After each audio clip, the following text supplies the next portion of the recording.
Good morning बच्चों। देखिए आज जो है द्विघात समीकरण का टॉपिक आपका खत्म हो गया और आज हम एक नया टॉपिक आपके सामने लेकर चले। देखिए अभी तक जो आपकी क्लास ली गई उसमें आप ये समझ लें कि कितनी चीज़ें आपको पढ़ा दी गई हैं, ठीक है ना, और आपका सिलेबस क्या है और कितनी चीज़ों को आपके सिलेबस से हटाया गया है, ठीक है ना। तो देखिए पहली चीज़ है जैसे वास्तविक संख्याएं, ये आपको पढ़ा दिया गया, ये आपके सिलेबस का हिस्सा है, इसको हमने पढ़ा दिया है वास्तविक संख्या।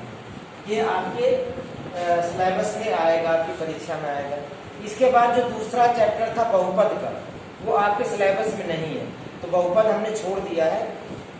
इसके बाद दूसरी चीज जो आ गई दो चर वाले रैखिक समीकरण, ये भी आपके सिलेबस का हिस्सा है, दो चर वाले रैखिक समीकरण, तो ये भी चैप्टर आपको पढ़ा दिया गया। दो चर वाले रैखिक समीकरण भी आपके पढ़ा दिए गए। इसके बाद जो तीसरा है आपके इसमें जो है द्विघात समीकरण, ये द्विघात समीकरण आना है, ये भी आपको हमने पढ़ा दिया, ठीक है ना। द्विघात समीकरण के बाद इसमें जो अगला चैप्टर था समांतर श्रेणी का, ये समांतर श्रेणी का जो चैप्टर है, जो 30% कोर्स का कम हुआ है, उसमें समांतर श्रेणी का चैप्टर हटा दिया गया है, इसलिए समांतर श्रेणी के चैप्टर को अब हम नहीं पढ़ा रहे हैं क्योंकि इसको हटा दिया गया। इसके बाद जो अगला चैप्टर है वो है त्रिभुज का, तो अभी त्रिभुज आपका नहीं पढ़ाया गया, ये चैप्टर आपका पढ़ाया गया, ये चैप्टर पढ़ाया गया, ये चैप्टर पढ़ाया गया, अभी इसको हमने नहीं पढ़ाया त्रिभुज, तो इसको पढ़ाना है। इसके बाद अगला जो चैप्टर आपका आना है वो निर्देशांक ज्यामिति का, या कार्तीय तल जिसको बोलते हैं, ज्यामिति कहिए या इसी को कार्तीय तल कहिए, कार्तीय तल। तो ये जो चैप्टर है आपका ये भी पढ़ा दिया गया आपको, कार्तीय तल भी आपको हमने पढ़ा दी भी। इसके बाद है त्रिकोणमितीय परिचय, त्रिकोणमितीय परिचय, ये भी आपके सिलेबस का हिस्सा है, त्रिकोणमितीय परिचय। तो ये भी सिलेबस, ये भी चैप्टर जो हमने आपको पढ़ा दिया त्रिकोणमितीय परिचय, ठीक है ना। अब इसके बाद है इसमें त्रिकोणमितीय में एक आता है ऊंचाई और दूरी, ये चैप्टर अभी हमने नहीं पढ़ाया आपको, ये इसको अभी हमने नहीं पढ़ाया, ये आपको पढ़ाना है ऊंचाई और दूरी का। इसके बाद वृत्त वाला जो चैप्टर है आपका वो भी आपके उससे हट गया है। इसके बाद है रचनाएं, तो अभी हमने आपको रचनाएं भी नहीं पढ़ाई है, तो ये हमें अभी आपको पढ़ाना है। और इसके बाद जो है आपका बचता है सांख्यिकी, सांख्यिकी भी हमने आपको पढ़ा दिया है, ये सांख्यिकी स्टैटिस्टिक्स ये भी आपका पढ़ा दिया गया है। और इसके बाद प्रायिकता, जो अंतिम चैप्टर है वो प्रायिकता। तो कहने का मतलब ये चैप्टर ये भी नहीं चला, तो प्रायिकता आपको पढ़ाना है, रचनाएं आपको पढ़ाना है, ऊंचाई और दूरी पढ़ाना है और त्रिभुज पढ़ाना है। बाकी जितने में सही का निशान लगा ये सारे चैप्टर आपको पढ़ा दिए गए। तो बचा क्या है आपका, प्रायिकता बचा, ऊंचाई और दूरी बची, ये हमने पढ़ाई दिया। इसके बाद त्रिभुज बचे 1, 2 और 3, केवल आपके 3 चैप्टर बचे पढ़ाने, ठीक है ना। बाकी सारी चीज बाकी सारी चीजें आपकी पढ़ा दी गई हैं। तो प्रायिकता पढ़ाना है, रचनाएं पढ़ाना है, ऊंचाई और दूरी पढ़ाना है और त्रिभुज पढ़ाना है। इस तरह से 4 चीजें आपकी बची हुई है। आज इसमें जो हमने त्रिकोणमिति पढ़ाया था उसमें ये वाला जो ऊंचाई और दूरी का जो चैप्टर था, उसमें जो उससे लगा हुआ चैप्टर ये छूट गया था। तो आज हम ये चाह रहे हैं कि ऊंचाई और दूरी वाले चैप्टर को हम कंप्लीट कर दे रहे हैं, और ऊंचाई और दूरी को कंप्लीट करने के बाद फिर हम रचनाएं ले लेंगे, प्रायिकता ले लेंगे और लास्ट में हम आपको त्रिभुज पढ़ा देंगे। तो इस तरह से आपका पूरा हो जाएगा। इसमें 3 चैप्टर आपके जो हटा दिए गए हैं। पहला उसमें बहुपद वाला चैप्टर था, 30% में वो हटा दिया गया। उसके बाद वृत्त का चैप्टर था, वो हटा दिया गया। और उसके बाद फिर आपका समांतर श्रेणी का चैप्टर था, वो हटा दिया। ये 3 चैप्टर उसमें माइनस कर, इनको नहीं पढ़ना है। अब हम आज पढ़ाने जा रहे हैं आपको, इसी क्रम में हम आपको पढ़ाने जा रहे हैं ऊंचाई और दूरी, ऊंचाई और दूरी, ऊंचाई और दूरी। तो पढ़ते हैं height and distance, height and distance.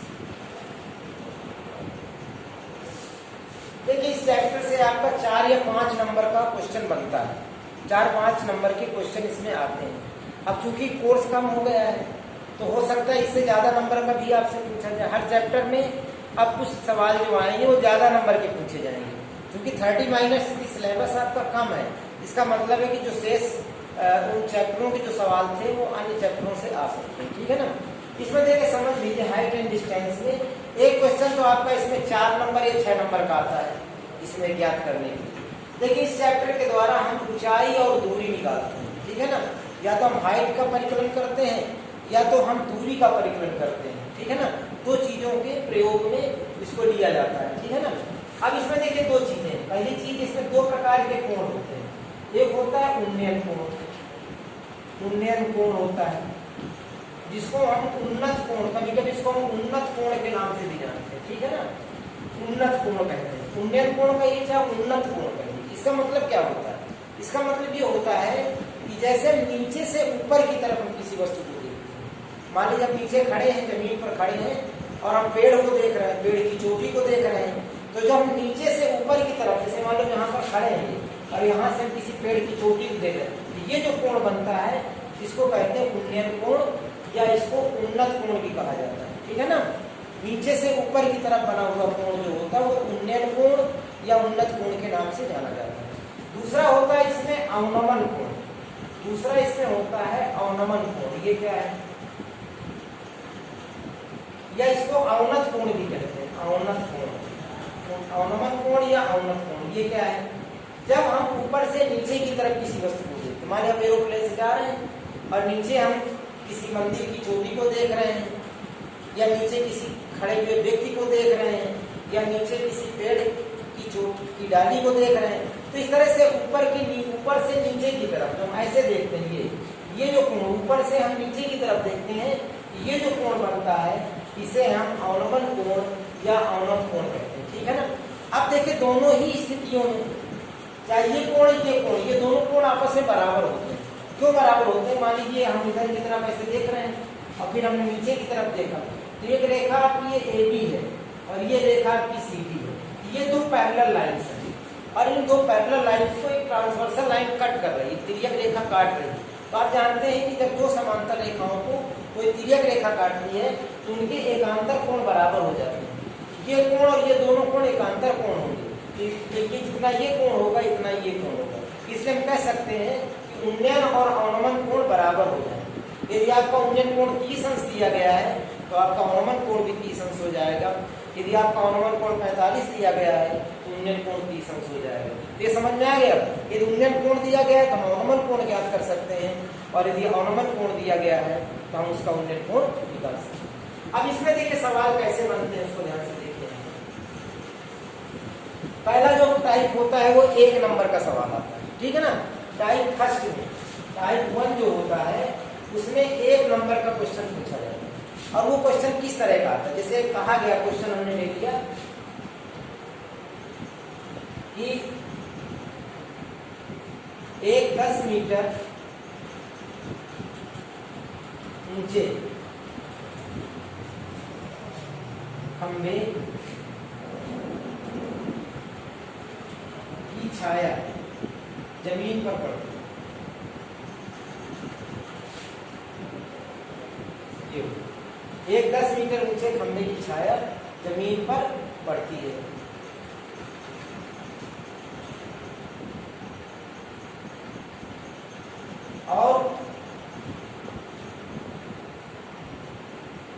और उस बिंदु से खंबे की चोटी का उन्नयन कोण 45 अंश है। उन्नयन कोण 45 अंश है। तो खंबे के आधार से उस बिंदु की दूरी ज्ञात कीजिए। उस बिंदु की दूरी ज्ञात कीजिए। उस बिंदु की दूरी ज्ञात कीजिए। अब ये सवाल आ गया, ठीक है ना। ये जो क्वेश्चन आता है वो 1 नंबर का आता है। इसमें देखिए, इसमें सबसे पहले क्या होता है कि हम सवाल को पढ़ के हम उसका डायग्राम बनाते हैं। पहली चीज देखिए, 10 मीटर ऊंचा एक खंभा है, ठीक है ना। ये देखिए हमने इस तरह से एक खंभा बना दिया ऐसे, ये देखिए, ये खंभे की चोटी मान ली एक, ये इसका आधार बिंदु है, ये बिंदु बी जो है ये इसका आधार बिंदु है, ठीक है ना। तो ये खंभा दिया, देखो एक 10 मीटर ऊंचा खंभा है, तो खंभे की ऊंचाई इसमें आपको दे दी गई, कितनी दे दी गई, 10 मीटर। तो खंभे की ऊंचाई आपकी हो गई 10 मीटर। अब 10 मीटर ऊंचा खंभा है और खंभे की छाया कहाँ पड़ेगी, जमीन पर पड़ेगी, ये बिंदु बी है। अब हमने इसको सी मान दिया, तो इसकी जो छाया हो गई वो बीसी हो गई, छाया क्या हो गई इसकी, बीसी हो गई। तो यहाँ से इसकी दूरी निकालना है बिंदु से, और इस बिंदु से कहा गया ना, उस बिंदु से खंभे की चोटी का उन्नयन कोण 45 अंश है। तो बिंदु सी है, इससे इसका जो कोण बन रहा है वो 45 अंश का बन रहा है। तो आपको बीसी की लंबाई ज्ञात करना है कि यहाँ से इस बिंदु से खंभे की दूरी क्या है, ये देखिए पूछा जाए। तो खंभे के आधार से, खंभे का आधार बिंदु ये है बी से, उस बिंदु की दूरी ज्ञात कीजिए। तो बिंदु आपका सी है जहाँ से कोण बन रहा है, तो हम इसको मान सकते हैं, मान लो इसको x मीटर मान लिया, ठीक है ना। माना खंभे के आधार से बिंदु की दूरी, यहाँ लिख देंगे, माना खंभे के आधार से बिंदु की दूरी, आधार से बिंदु की दूरी, दूरी बराबर x मीटर, ठीक है ना। इसको हमने x मीटर मान लिया। अब देखिए क्या हो गया, ये आपका देखिए यहाँ पर आपको पता है ये एक समकोण त्रिभुज है, त्रिकोणमिति में पढ़ाया था। इस कोण के सामने की भुजा लंब होगी, बताया गया था। ये क्या हो जाएगी, आधार। ये हो गया लंब बटे आधार।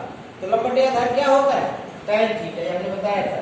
ये रेल बटे लाल बटे कटा, ये हमने बताया था कि ये साइन होता है, ये काज होता है, ये tan होता है। तो tan थीटा बराबर हो जाता है यल बटे ए, यानी लंब बटे आधार। तो इस कोण के सामने की भुजा, जो ज्ञात कोण है उसके सामने भुजा लंब होगी और ये आधार हो जाएगी। तो ये कोण के सामने भुजा लंब हो गई, ये आधार हो गई, कोण थीटा बन रहा है। हम यहाँ लिखेंगे त्रिभुज ए बी सी में। अब हम यहाँ लिख देंगे tan, और कोण आपका कितने अंश का आ रहा है, 45 अंश का आ रहा है। ये हो जाएगा tan 45 बराबर, ये हो जाएगा ए बी बटे बी सी, लंब बटे आधार। अब इसको सॉल्व करना, तो tan 45 का मान सबको पता है, त्रिकोण में पढ़ा ही चुके हैं आपको। ए बी का मान 10 हो गए और आधार बी सी का मान x हो गया। तो ये गुणा कर देंगे इसमें, x बराबर 10 मीटर। तो x आपने क्या माना था, खंभे के आधार से उस बिंदु की दूरी। तो खंभे के आधार से उस बिंदु की दूरी आपकी 10 मीटर हो जाएगी, ठीक है ना। तो इस तरह का जो सवाल आता है वो 1 नंबर का आता है, जो छोटा सवाल होता है। कुछ सवाल इसमें जो आते हैं वो बड़े होते हैं, ठीक है ना। उसमें 2 बिंदु या 3 बिंदुओं से चीजों को पूछा जाता है, तो वो सवाल आपके 4 नंबर के पूछ लिए जाते हैं। कभी कभी उसमें बढ़ोतरी हो जाती है, वो 6 नंबर में भी पूछे जाते हैं। तो वो सारे सवाल यहाँ पर आपको कराए जाएंगे, ठीक है ना। क्योंकि इससे फिक्स है, एक लॉन्ग क्वेश्चन आपका आना ही आना है, उसमें कोई डाउट नहीं है। इस चैप्टर से एक क्वेश्चन आपका लॉन्ग आना ही आना है, उसमें कोई डाउट नहीं है। तो उसको ध्यान से उसको हम पढ़ेंगे, ठीक है ना। आज हमने इसमें जो है लघुत्तरी टाइप का क्वेश्चन, टाइप नंबर 1 में जिसमें 1 नंबर का सवाल पूछा जाता है वो हमने बताया, और इस तरह के सवाल और भी आते हैं। तो आप उसमें जाके ऊंचाई और दूरी में जो चैप्टर है आपका, उसमें जो भी एक्सरसाइज है उसको आप लगाइएगा, और इस तरह के जितने भी सवाल हैं उनको आप लगाने का प्रयास करिएगा। आगे वाले टर्म में हम इसी तरह के आगे सवालों को पढ़ाएंगे, और उसके बाद जो अन्य सवाल जो आते हैं, जो बड़े सवाल होते हैं, उनको भी बताया जाएगा। Thank you.